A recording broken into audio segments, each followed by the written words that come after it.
Nós estamos começando mais um programa Culturas e Identidades. Eu sou Loriel Rocha, filósofo. O programa que nós estamos tratando hoje, ele é voltado à história mítica. Embora ele esteja voltado para falar sobre Fátima, não tem nada a ver com religião. É muito importante fazer essa advertência, porque algumas pessoas que vêm ao canal do IMUB sequer se dão ao trabalho de assistir ao vídeo de apresentação do canal. Nós somos um canal de história e de cultura oral e simbólica tradicional luso-afro-brasileira. História, de filosofia da história. O IMUB não é um canal religioso. Está claro? Dito isto, vamos ao que nos interessa. Eu vou passar aqui para a parte 2 de Fátima.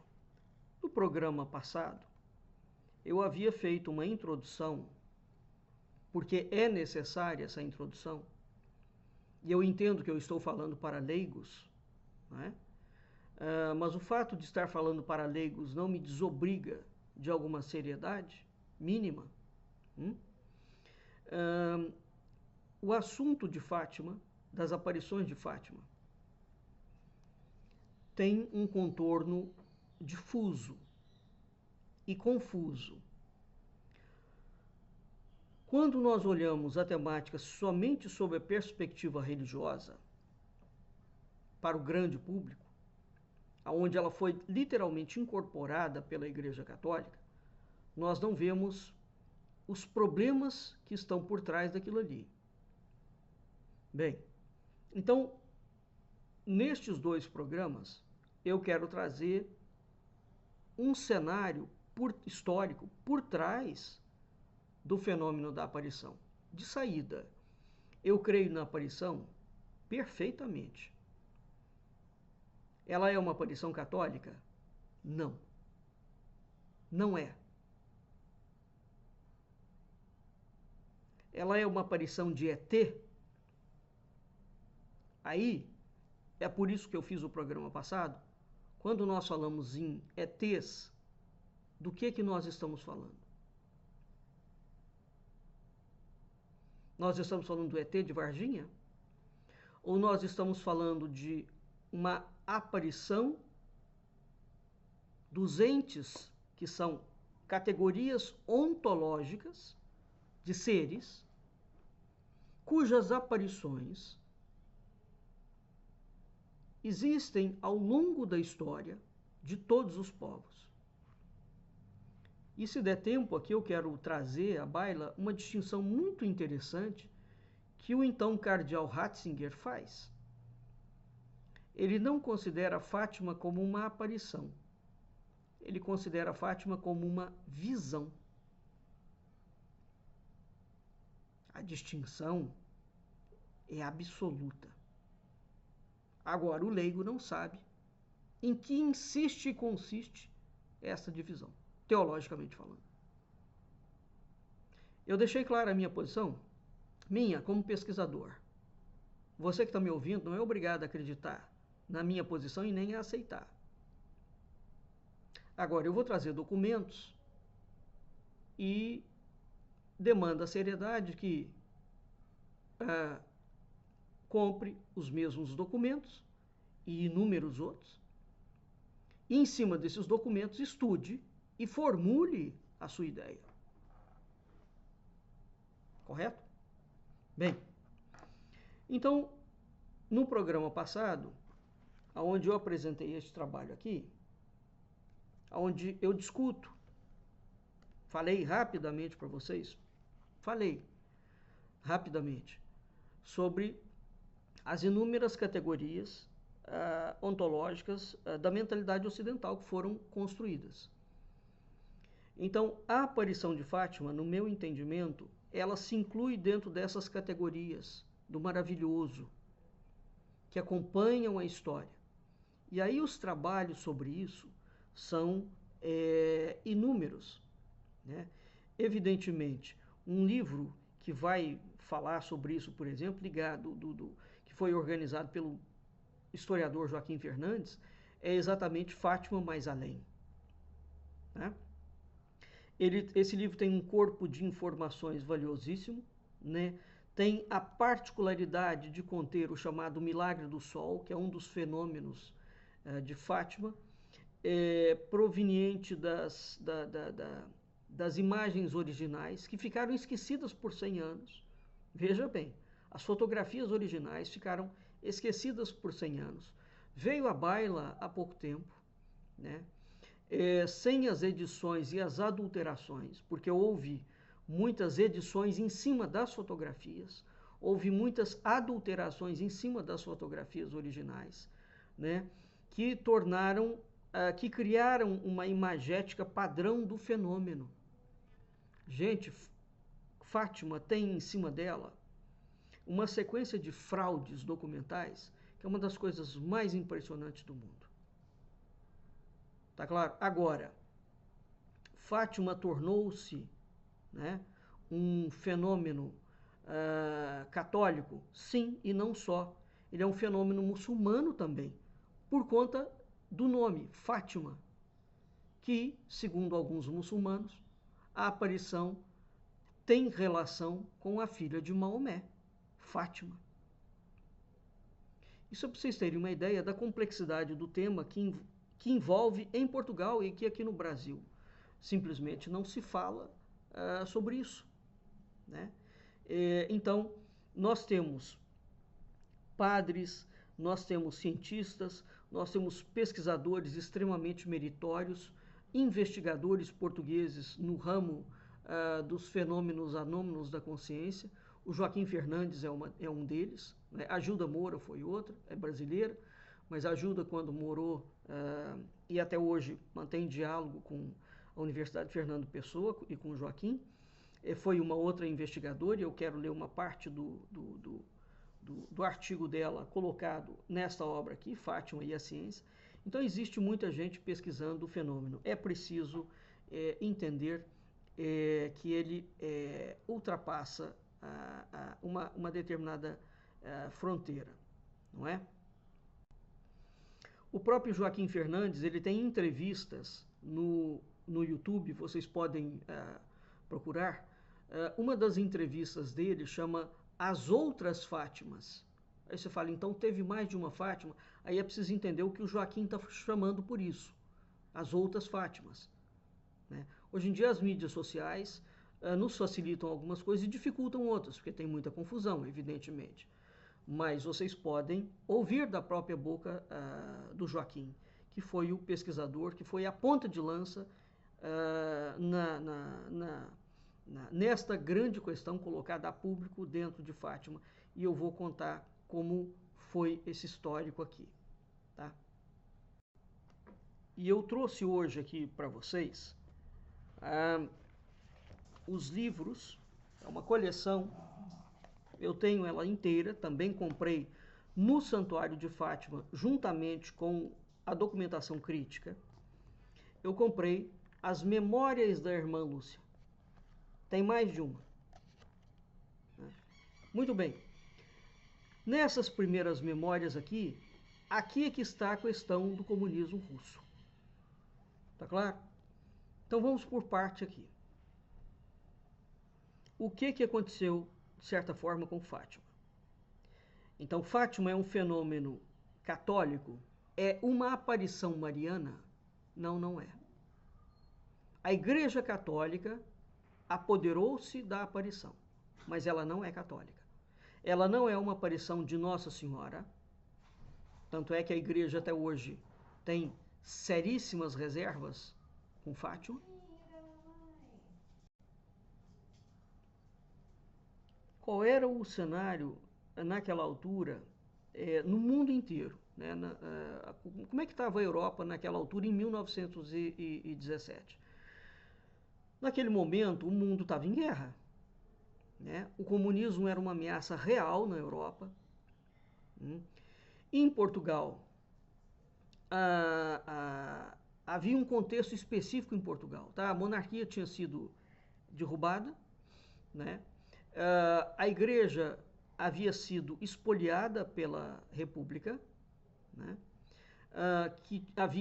Cujo regime havia sido instaurado 7 anos antes, de 1917.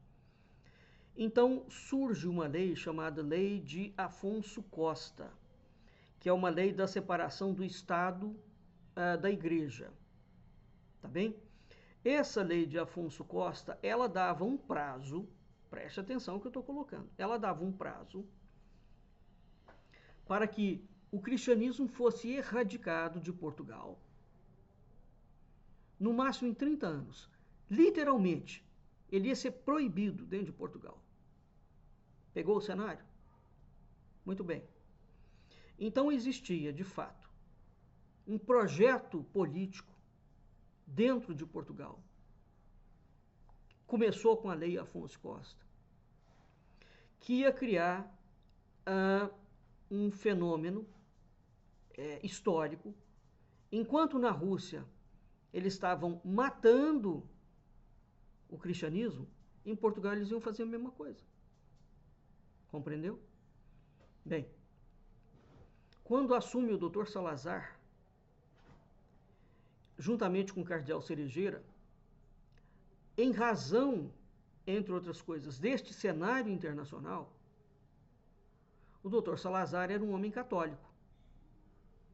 Ele só não foi ordenado porque saiu para o campo político.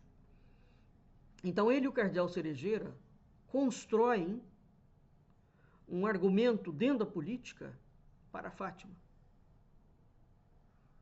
Mas essa construção não é feita somente em Portugal.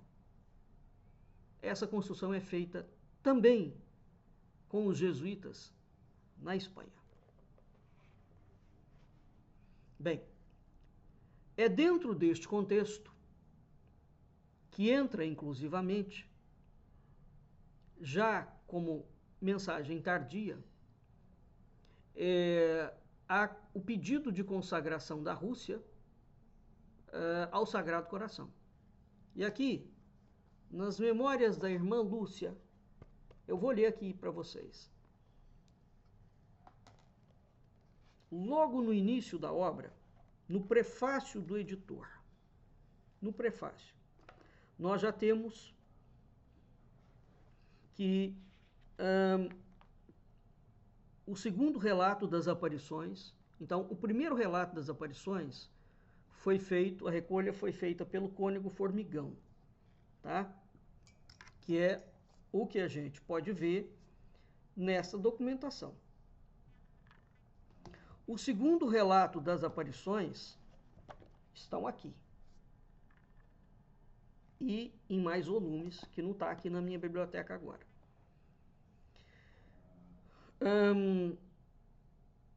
No segundo relato das aparições, é que nós temos, portanto, as aparições em Pontevedra e em Tui, portanto, na Galiza, na Espanha. Lúcia é levada e internada dentro de um convento, de um mosteiro jesuíta, em Tui, na Espanha.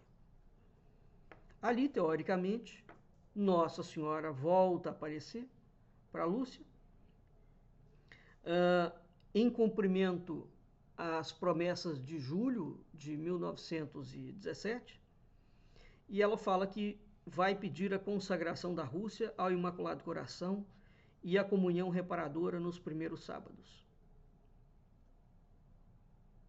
Muito bem, o Papa João Paulo II confia à Congregação para a Doutrina da Fé o encargo de tornar público e de elaborar um comentário adequado. Preste atenção a isso. No primeiro relato das aparições de Fátima, não existe nenhum pedido de consagração à Rússia. Isso vai se dar em Tui quase perto de 1930. Pois bem, na página 195, está aqui, apêndice, e aqui vocês podem ver, né, aqui, o texto de consagração. página 195, de Memórias da Irmã Lúcia, volume 1. Está escrito o seguinte: introdução. O texto deste apêndice não é um documento manuscrito pela Irmã Lúcia, mas tem todas as garantias de autenticidade, visto que foi o próprio diretor espiritual, nesta altura, reverendo padre José Bernardo Gonçalves, jesuíta, que o transcreveu direta e literalmente dos apontamentos da vidente. A visão a que se refere o texto tem-na a Irmã Lúcia no dia 13 de junho de 1929, na capela da casa de Tui, na Espanha. Veja, é uma visão, não é uma aparição. E a Igreja considera também os acontecimentos de 1917 não uma aparição, mas uma visão. Começa por narrar a visão da Santíssima Trindade, que acompanha a da presença da Virgem Maria, mostrando o seu coração, como nas aparições de junho e julho de 1917. A promessa feita, então, torna-se agora uma realidade. E a Irmã Lúcia ouve a Virgem Maria, que pede a consagração da Rússia ao seu coração imaculado, em circunstâncias bem determinadas. Vou ler aqui o início. Veio algumas vezes confessar à nossa capela o senhor Gonçalves, padre Gonçalves. Confessei-me com a sua reverendíssima, e como me entendia bem com a sua reverendíssima, continuei por espaço de 3 anos, que aqui esteve de sócio. Foi nesta época que Nossa Senhora me avisou de que era chegado o momento em que se queria participasse a Santa Igreja, o seu desejo de consagração da Rússia e a sua promessa de a converter. A comunicação foi assim. Aí, no dia 13 de 6 de 1929,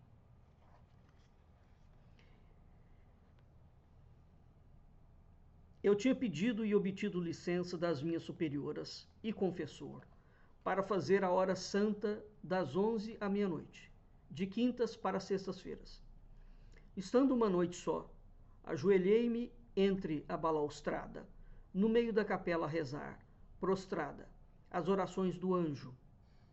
Sentindo-me cansada, ergui-me e continuei a rezá-las com os braços em cruz. A única luz era a da lâmpada. De repente, iluminou-se toda a capela com uma luz sobrenatural, e sobre o altar apareceu uma cruz de luz, que chegava até o teto. Em uma luz mais clara, via-se na parte superior da cruz uma face de homem com o corpo até a cinta, sobre o peito uma pomba também de luz, e pregado na cruz o corpo de outro homem. Um pouco abaixo da cinta, suspensa no ar, via-se um cálice e uma hóstia grande, sobre a qual caíam algumas gotas de sangue que corriam pelas faces do crucificado e de uma ferida do peito. Escorregando pela hóstia, essas gotas caíam dentro do cálice. Sobre o braço direito da cruz estava Nossa Senhora. Era Nossa Senhora de Fátima com o seu imaculado coração, na mão esquerda, sem espada, nem rosas, nem com uma coroa de espinho e chamas. Com o seu imaculado coração na mão, sob o braço esquerdo, umas letras grandes, como se fossem de água cristalina, que corressem para cima do altar, formavam essas palavras: graça e misericórdia. Aqui eu quero fazer um parêntese e dizer o seguinte: as Nossas Senhoras, dentro da iconografia religiosa, quando você fala Nossa Senhora da Pena, ela carrega uma pena e ela tem uma iconografia específica. Portanto, ela tem atributos, né? E ela tem uma indumentária própria, canônica. Se você tira a pena de Nossa Senhora da Pena, ela não pode mais ser Nossa Senhora da Pena. Então, o atributo, ele designa e ele classifica qual é a Nossa Senhora. Qual é o atributo que classifica o arcanjo Miguel? Qual é o atributo que classifica o arcanjo Gabriel? Qual é o atributo que classifica o arcanjo Rafael? Qual é o atributo de Uriel? Qual é o atributo de Baraquiel? Qual é o atributo de Nossa Senhora da Conceição? Quais são os atributos de Nossa Senhora de Fátima? Então, aqui já temos um problema. Não existia nenhuma Nossa Senhora de Fátima naquela altura. Não existia nenhuma Nossa Senhora que entrasse e que tivesse aqueles atributos que constam na descrição dessas imagens aqui. Não há nenhuma imagem canônica chamada Fátima com aquela descrição. Aqui, ela já crava que é Nossa Senhora de Fátima, que ela tem um Imaculado Coração na mão esquerda, mas hoje, se você for a Fátima, você vai procurar a imagem de Nossa Senhora de Fátima, ela tem um coração na mão esquerda? Não, não tem não. Então, o atributo foi retirado da imagem? Eu estou trazendo aqui problemas. Segundo, nas mensagens originais, na imagem original, não existe nenhum coração, existe uma bola. Uma bola é um coração agora? Continuando. Compreendi que me era mostrado o mistério da Santíssima Trindade. Aqui ela já inseriu em Fátima o mistério da Santíssima Trindade. E recebi luzes sobre esse mistério que não me é permitido revelar. Depois, Nossa Senhora disse-me: é chegado o momento em que Deus pede para o Santo Padre fazer, em união com todos os bispos do mundo, a consagração da Rússia ao meu Imaculado Coração, prometendo salvá-la por este meio. São tantas as almas que a justiça de Deus condena por pecados contra mim, cometidos, que venho pedir reparação. Sacrifica-te por esta intenção e ora. Dei conta disto ao confessor, que me mandou escrever o que Nossa Senhora queria que se fizesse. Mais tarde, por meio de uma comunicação íntima, Nossa Senhora disse-me, queixando-se, Nossa Senhora se queixando, não quiseram atender ao meu pedido. Como o rei de França, arrepender-se-ão e fala-ão, mas será tarde. A Rússia terá já espalhado seus erros pelo mundo, provocando guerras, perseguindo a Igreja. O Santo Padre terá muito que sofrer. Aqui, para quem desconhece o assunto citado aqui, e termina. Eu li o apêndice 2 inteiro, aí passa para o apêndice 3. Então, quando ela consagra, quando os jesuítas criam esse texto aqui, consagrando a Nossa Senhora de Fátima ao Imaculado Coração, em 1689, quando ela faz essa referência à França, em 1689, antes de morrer, Santa Maria Lacoque Nossa Senhora aparece para Santa Maria Lacoque, aonde manda várias mensagens para o chamado Rei Sol, né, Luís XIV da França, para Luís XIV converter-se ao Sagrado, converter a França ao Sagrado Coração de Jesus com 4 pedidos. Muito bem. O Luís XIV não só não faz, bem como manda aquilo às tintas da história. Ok? Bom. A Rainha Dona Maria I, e aqui a grande especialista nisto é a minha amiga Alice Lázaro, que faleceu, a historiadora portuguesa. Alice Lázaro vai estudar as correspondências privadas da Rainha Dona Maria I com a sua amiga e confessora, a priora da Basílica da Estrela, tá? Que era uma carmelita descalça, aonde a priora pede como missão, inclusivamente para o reinado de Dona Maria e de Portugal, uma vez que a França não tinha sido convertida ao Sagrado Coração, que Dona Maria acolhesse aquilo ali. Dona Maria não só acolhe, consagra Portugal ao Sagrado Coração e cria a Basílica da Estrela. Alice Lázaro tem várias obras sobre isso. Várias obras onde ela mostra a correspondência e o sofrimento que foi para Dona Maria I e o grande encargo espiritual dela, na condição de monarca, né, em consagrar Portugal ao Sagrado Coração. E aqui eu faço um outro destaque. Os jesuítas têm historicamente uma devoção particular ao Sagrado Coração. Então seria preciso entender o que significa o Sagrado Coração dentro da profética jesuítica. Então, quando Lúcia é tirada de Portugal, né, e é mandada para a Espanha e fica sob a tutela jesuíta, é lá, no Mosteiro de Tui, que aparecem essas visões. E a Rússia é inserida no meio. Então, gravou o problema que eu falei que já existia em Portugal, né, onde você vai separar, pela lei Afonso Costa, o Estado da Igreja, com um marco. O cristianismo tinha que ser erradicado de Portugal em menos de 30 anos. Literalmente erradicado. Portugal não estava tomado pela esquerda.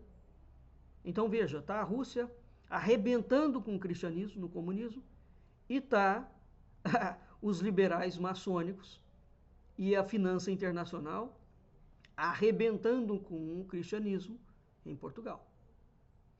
E já tinha havido a consagração de Portugal ao Sagrado Coração.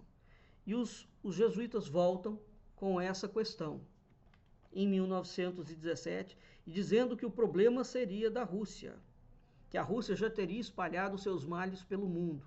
Como assim a Rússia já teria espalhado seus males pelo mundo? E a direita, que é contra o cristianismo, não terá espalhado seus males pelo mundo também? Porque não era a esquerda que estava em Portugal? Como é que fica a situação? Bem, isso é um ponto. Eu estou trazendo aqui para vocês pontos do problema. Pontos. Vamos aqui à documentação crítica de Fátima. Volume 1.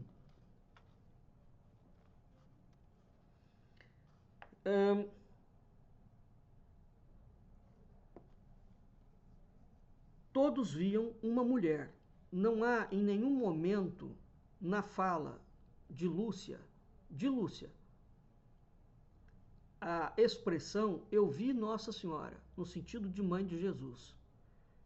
Eles viam uma mulher. Tá?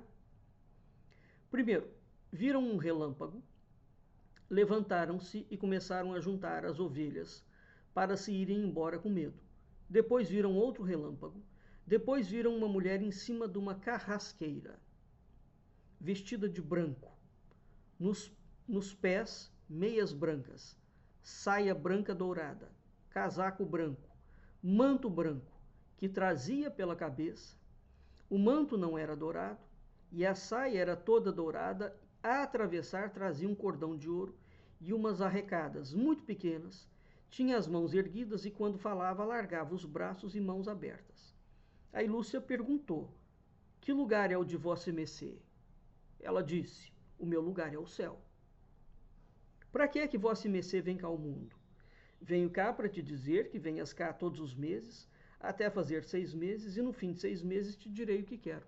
Tem um interregno nessas aparições, porque num determinado momento, num mês, não acontece aparição nenhuma. Vocês sabiam disso? Muito bem. Aí, essa primeira descrição está na página 28.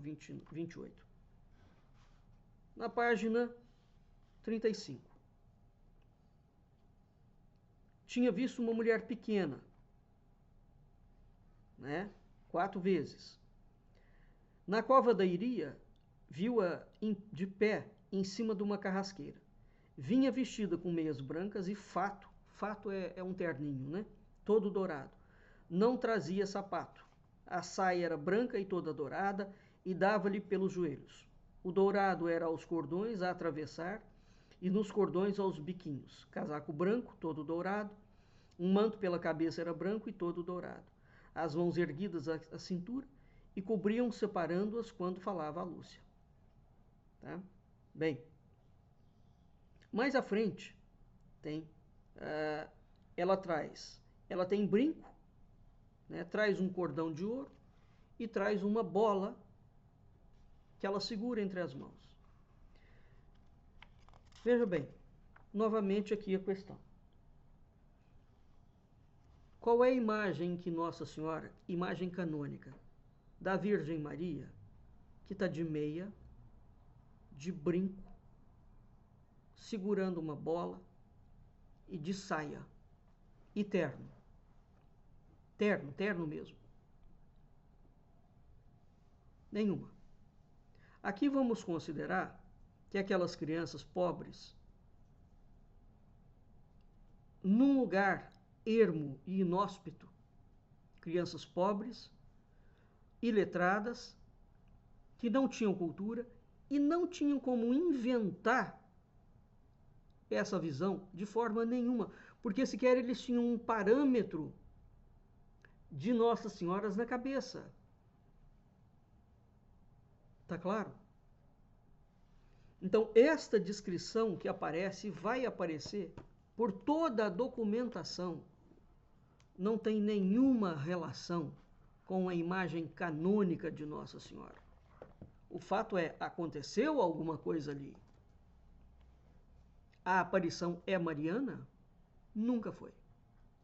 Nunca foi. E, novamente, aqui eu repito a pergunta que eu fiz no início.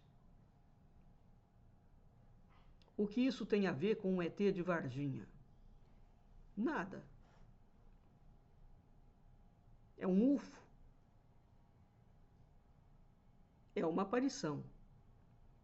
Ela está enquadrada dentro dos fenômenos anômalos da consciência perfeitamente. Então é preciso criar o enquadramento. O enquadramento real. Então, aqui só voltando ao assunto, na igreja atual, cada vez mais, a igreja fala de visão e não de aparição quando se refere a Fátima e a Lourdes. Tá? O próprio cardeal Ratzinger, só para dar esse dado, quando ele ainda era prefeito da Congregação para o Futuro, para a Doutrina da Fé, seria o futuro Papa Bento XVI, não é? Ele escreve, num texto de 2000, a seguinte questão sobre essa visão interior. Abre aspas. É claro que nas visões de Lourdes, Fátima, etc., não se trata da percepção externa normal dos sentidos, ou seja, não é uma aparição. As imagens e as figuras vistas não se encontram fora no espaço circundante, como está lá, por exemplo, uma árvore ou uma casa. Mas ele esclarece que não se trata de um delírio, né, de uma imaginação subjetiva, não é uma fantasia. Aí ele complementa: significa antes que a alma recebe o toque suave de algo real, mas que está para além do sensível, tornando-a capaz de ver o não sensível, o não visível aos sentidos. Uma visão interna através dos sentidos internos. Então veja, Lúcia, nas suas memórias, fala de novo de uma visão, já da Trindade. Então Lúcia, já quase na década de 30, em Tui, na Espanha, ela insere o Sagrado Coração e ela insere a Trindade na aparição de Fátima, onde não existe essas situações aqui em nenhum momento. Tá bem? Então veja, muito pouco católico sabe que Fátima não é reconhecida como tal, e aliás, nenhum católico está obrigado a acreditar em aparições marianas. É algo que muito pouca gente sabe disso. Canonicamente não é obrigado a acreditar. Agora, sobre Fátima ainda existe um interdito. Por que razão? Né? Agora vamos pegar, isso é uma das obras. Tem muita coisa escrita sobre Fátima. E que no Brasil a gente não ouve falar. Eu comprei tudo isso em Portugal. Ora, aqui na página 15, o Joaquim vai falar sobre os aspectos físicos das experiências de aparições marianas de Fátima. Então ele vai mostrar como é que ele fez a sistematização e a modelagem preliminar. Não é? Ele fala: as nossas fontes são constituídas pelos interrogatórios originais dos 3 videntes, além de depoimentos em primeira mão, datados e selecionados em função de sua riqueza informativa. Com esta base documental, cerca de 100 de testemunhos, elaboramos um suporte informativo que, na sua variabilidade e subjetividade, representa o retrato possível, representativo, mas historicamente verificável, dos acontecimentos de 1917, naquele ermo do interior português. Esse material, pela sua riqueza intrínseca, foi alvo de uma aproximação sistemática, minuciosa, ao elenco de efeitos e características demonstrados em experiências de observação próxima de fenômenos aeroespaciais não identificados. Fenômeno aeroespacial, ele não está falando de disco voador, ele não está falando de UFO. Tá? Os fenômenos aeroespaciais, é por isso que no programa passado eu falei para vocês que os contatos e as aparições, né, numênicas e fenomênicas ao longo da história, hoje elas são estudadas dentro da academia com um outro entendimento e uma outra linguagem, são os fenômenos aeroespaciais, porque é tudo que está no ar. Se você tem, por exemplo, tudo que está no céu, se você tem, por exemplo, uma aparição de um cometa, né, por exemplo, na Idade Média, e aquele cometa foi feita uma leitura sobre ele, que ele falava que um determinado governo seria destruído, você tem um fenômeno aeroespacial. Tá? Se você tem uma aparição de um anjo, que ao invés de estar na Terra, né, ele se configura no céu, você tem um fenômeno aeroespacial. E todos esses fenômenos são não humanos. É isso que é preciso entender. Então, nós temos que fazer, para estudar, para fazer uma investigação séria, acadêmica, claro que você tem que ter materiais e métodos. Então, qual é o material do Joaquim e dessa equipe de pesquisadores? A documentação original. E essa documentação foi confrontada, inclusivamente, com a documentação eclesiástica, com a documentação canônica.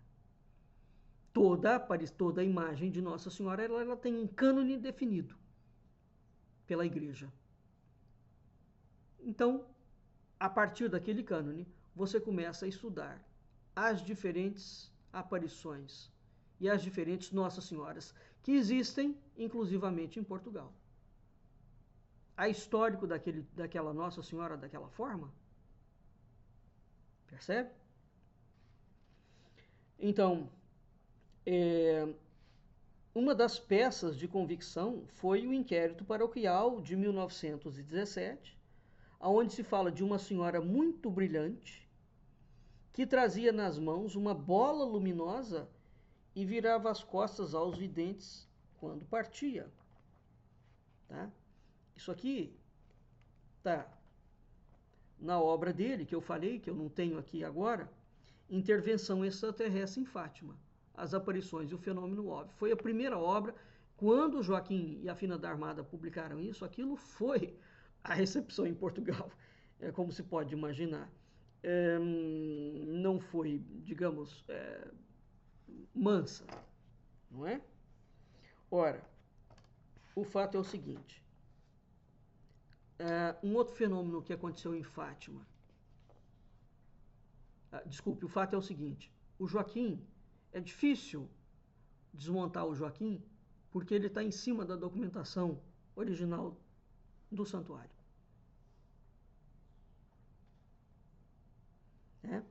Então, entre outras coisas, são descritos alguns fenômenos, um calor súbito e intenso. Teve momentos que choviam muito, né? E depois que acontecia o fenômeno chuva torrencial, depois que terminava a aparição, estava todo mundo seco, como se tivesse ligado, entrado todo mundo dentro de uma secadora de roupa e secou, seca o chão, seca as árvores, seca tudo, desaparece toda a chuva. Isso tudo está fotografado, né? Você tem efeitos fisiológicos, curas miraculosas. Enfim, em Fátima aconteceu algo muito sério. Muito sério. Bem, O milagre do sol está na página 27. Então, a hipótese, né, de um acontecimento sobrenatural é verdadeiro. O Auguste Messen tem um artigo aqui nesta obra chamado Aparições Marianas e Milagres do Sol, né? Então, que é um dos eventos mais famosos das aparições marianas ali, mais famoso das aparições de Fátima, digamos, é o Milagre do Sol. Houve vários outros milagres do Sol. Aqui na página 27 ele fala: os chamados milagres, no plural, do Sol, foram observados, por exemplo, em Tilissur, na França, em 1901. Em Fátima, Portugal, 1917. Na Bélgica, em 1933. Em Bonatti, na Itália, em 1944. Em Espis, na França, em 1946. Em Aquaviva, Platani, em Itália, em 1950. Em Heroldbach, na Alemanha, em 1949. Em Ferbach, na Alemanha, em 1950. Em Kerenzinen, na França, em 1953. Em San Damiano, na Itália, em 1965. Em Trefontane, na Itália, em 1982. Em Kibeho, na Ruanda, em 1983. Em todas essas localidades, o fenômeno do sol que gira, do sol que começa a dançar, do sol que se desloca do céu para o solo, dos cabelos de anjos que caem, estão presentes nesses lugares. E nesses lugares não tem nenhuma aparição de Nossa Senhora.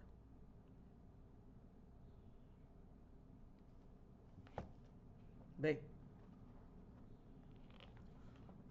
existe a aparição inicial de um disco cinzento. Eu coloquei, inclusive, a capa do nosso programa. É uma das aparições desse disco cinzento. É a reprodução do que está escrito no depoimento. Aqui, já na página 133, Fátima, uma visão multidimensional, da Gilda Moura.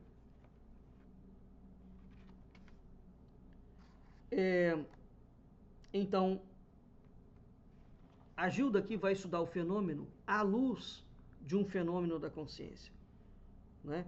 Então, a partir do século XX, aquele fenômeno fala de um estado alterado de consciência, de um êxtase, ou um tipo de êxtase, né? Ou de um tipo de fenômeno que, de certa forma, vai ser mapeado, ou pode ser mapeado pelos estudos da mística, né?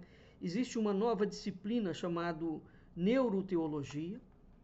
Não sei se vocês já ouviram falar, neuroteologia, aonde a neuroteologia exatamente discute isso. Você teve uma visão, você teve uma aparição, você foi possuído pelo demônio.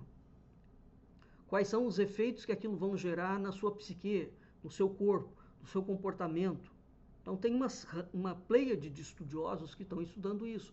No Brasil nós temos a grande Gilda Moura, uma pessoa muito querida, muito séria, que fez parte de várias academias internacionais estudando isso. A Gilda abriu uma picada no Brasil fenomenal. Estudou médiuns espíritas, vem estudando abduzidos, contactados, e não só, vem estudando as aparições marianas e publicando esses trabalhos. Para quem tem interesse, a Gilda tem um instituto chamado Instituto Gilda Moura. Entra na internet, procura. Vai assistir palestra da Gilda, congresso com a Gilda, os livros dela, né, os trabalhos publicados. Bem, então o que a Gilda coloca é sobre essa perspectiva, né? Você tem uma visão, né, de um ser, você tem um estado emocional, uma insensibilidade à dor ou ao fenômeno.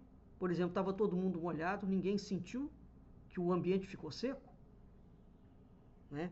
Então você tem uma sequência de fenômenos em relação a isso. Ora, a chamada, então, essa ciência nova, esse campo de investigação novo, a neuroteologia, então você tem a neurologia da transcendência, o Newberg fala isso. A neurologia da transcendência pode, pelo menos, prover o cenário de reconciliação com todas as religiões. Se o estado unitário que o cérebro torna possível traduz de fato vislumbres de uma realidade superior, então todas as religiões são reflexo não apenas de uma unidade neurológica, mas de uma realidade absoluta ainda mais profunda. Não há nada que tenhamos encontrado em ciência ou razão que refute o conceito de uma realidade mística superior. O que a ciência está admitindo, portanto? A ciência está admitindo e falando claramente que o indivíduo que tem uma visão mística ou uma visão extraterrestre, digamos assim, correta, né, e verdadeira, quando ele é submetido a testes acadêmicos, ele não tem como mentir. Não tem. Para a felicidade nossa, não é? Então o sujeito fala que teve contato com extraterrestre. Ok, leva ele para passar por exames da neurologia da transcendência. Há uma série de métodos científicos já desenvolvidos que trabalham com isso. A Gilda é especialista nisso, por exemplo. Ela diz claramente, baseado na ciência, se o indivíduo está fazendo uma mistificação, uma burla ou não. O fato é o seguinte, cientificamente falando, veja, é possível, não é? E a ciência admite que há uma realidade mística, essa realidade ela fica impressa no cérebro de uma forma extremamente profunda, de tal modo que você não tem, diante de uma equipe, como forjar a aparição ou a visão. Tá bem? Então, aqui, mais uma vez, esclarecendo, UFO e OVNI não designam a mesma palavra. Aliás, OVNI sequer é uma transliteração do termo. Tá claro? UFO é um objeto, é uma arma militar que surge, e o OVNI depois vai estar ligado com essas aparições, que são os objetos voadores aqui de céu, não tem nada a ver com máquina, são todos os entes, objeto no sentido de pesquisa, tá? Que você pode verificar dentro dos fenômenos religiosos, culturais, históricos. Então, é preciso ter essa diferenciação. Tá claro? Ora,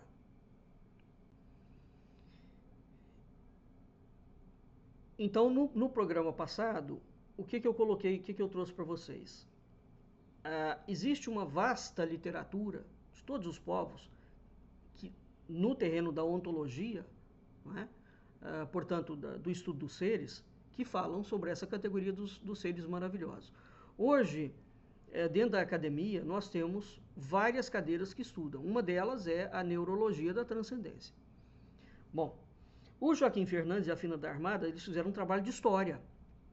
Eles são historiadores. Fizeram um trabalho de história e dentro desse trabalho de história, eles pegaram com documentos e a partir da metodologia, submeteram isso aí dentro do campo dos estudos da consciência. Então, a pesquisa do Joaquim, para finalizar aqui a nossa aula, a pesquisa do Joaquim e da Fina da Armada foi pioneira, primeiro, porque ela foi feita diretamente em cima das fontes dos arquivos eclesiásticos, e não só. Evidentemente que antes deles, outros autores, né, eclesiásticos e não só, vão tratar da temática, né? Agora, a recolha iniciada, os documentos estavam dispersos, né? Mas nada havia sido publicado em Portugal antes da obra, uma publicação sistemática, antes da obra do Fernandes e da Fina da Armada, no sentido de uma documentação em cima dos arquivos. Então, o livro do Joaquim e da Fina da Armada foi lançado em 1981. 1981. Eu vou deixar na aba comunidades aqui do nosso canal algumas referências para vocês e vou deixar um link de um vídeo de uma entrevista que o Joaquim Fernandes e a Fina da Armada estão dando na década de 80 sobre exatamente esse livro. Então, somente em 1992, portanto 11 anos depois, começou a ser lançado a edição crítica dos documentos de Fátima. Tá claro? Então, o livro do Fernandes e da Fina da Armada forçou, de um modo involuntário, evidentemente, nunca foi a intenção deles, o santuário a publicar os documentos. Então, terminando, a visão da Igreja Romana sobre Fátima, ela não é uniforme. Há questões gravíssimas de questionamento de autenticidade, inclusive feito por indivíduos dentro da própria Igreja. Existe hoje o questionamento da irmã Lúcia, se ela era verdadeira ou falsa, se ela foi trocada. Esses questionamentos precisam de ser levados a sério mesmo, porque são duas imagens, são duas mulheres completamente diferentes. Sobretudo o maxilar, né? Você não tem como mudar o maxilar de uma pessoa. Você não tem como quebrar o maxilar e colocar um maxilar. Os dentes, a gengiva da segunda irmã, né? Lúcia, que aparece. A primeira desaparece dentro de um convento, fica sumida um tempo e depois ela volta. Enfim, há uma sequência de questões gravíssimas no que diz respeito a Fátima. Tem todo o cenário do comunismo pela Europa, tem os entendimentos dos jesuítas e os interesses dos jesuítas e por que os jesuítas vão colocar o Sagrado Coração de Jesus e vincular o Sagrado Coração de Jesus com o comunismo, que não tem nada a ver com o Sagrado Coração de Jesus da aparição de Nossa Senhora para Maria Alacoque, depois da consagração de Portugal ao Sagrado Coração de Jesus no governo de Dona Maria I. Então, os jesuítas trazem uma conexão para o plano político de Nossa Senhora, que é uma coisa tremenda, tá claro? Isso tudo são linhas de investigação completamente distintas. Então, este terreno, qualquer conclusão fechada é uma conclusão inócua, é perigoso, tá claro? A gente não pode fazer isso de nenhuma maneira, porque nós corremos risco de resvalar num campo que é uma areia movediça. O que se pode falar sobre Fátima? Nada concreto. Agora, no sentido de uma conclusão fechada, a Fátima é isto. Não. Há muita pesquisa a ser feita ali. Um dado incontornável é que a senhora, Lúcia fala, mas eu nunca falei que era Nossa Senhora. Eu falei que era uma cachopa. Essa é a expressão. É uma cachopa. É uma menina. Inclusivamente pequena. A imagem tem no máximo 1 metro de altura. É uma cachopa e ela não tinha mais do que 15 anos de idade. É uma pré-adolescente que aparece. Veja. Então, é possível concluir? Não. E eu não quero que vocês concluam nada e nem eu estou concluindo nada. Eu estou trazendo à baila novamente um assunto sobre o qual eu venho tratando dele há muito tempo, com absoluta tranquilidade. Agora, categorizar Fátima como um fenômeno de UFO, tenha santa paciência, não pode ser. Ele é um OVNI, é um fenômeno anômalo? É. Como que se dá esse enquadramento? É outra coisa. E por que vão acontecer aquelas séries de outras, conforme está escrito aqui no artigo, os vários milagres do sol? Porque uma coisa é a senhora que aparece e a menina, a cachopa que aparece, e a mensagem. Outra coisa são os fenômenos que acontecem, como o milagre do sol, como os cabelos de anjo. Percebe? Então, dentro daquela aparição, nós temos um conjunto fenomênico extremamente complexo. Tá? Mas, enfim, isso tudo é para dizer que o campo da cultura oral e simbólica tradicional é um campo vastíssimo. Eu estou tratando de cultura e de história. Eu não estou tratando de religião. E eu posso estudar o fenômeno de Fátima sob diferentes óticas. Não é só a teológica. Então, essas outras óticas, inclusivamente, hoje a gente tem condição de fazer isso, elas podem ser estudadas dando clareza, ou mais clareza, àquilo que aconteceu. Mas que aconteceu, alguma coisa aconteceu. Sem sombra de dúvida. Né? Enfim, nós vamos ficando por aqui e, sinceramente, eu volto a recomendar. É preciso ler a documentação crítica de Fátima. É preciso ver quem antes do Joaquim e da Fina em Portugal, quais foram os padres, quais foram os jornalistas, quais foram os pesquisadores que estudaram as diferentes aparições e os fenômenos. É preciso fazer uma recensão histórica, né? Bibliográfica aqui. Agora, a conclusão e a fé de cada um é de cada um. Né? Bem, eu creio que com isso a gente termina aqui esse breve diálogo, deixando para vocês, eu vou botar algumas bibliografias aqui e links de palestras para que vocês possam ter um material de estudo, né? E caso queiram, para um aprofundamento maior sobre a temática das aparições de Fátima. Vamos ficando por aqui e até o nosso próximo encontro.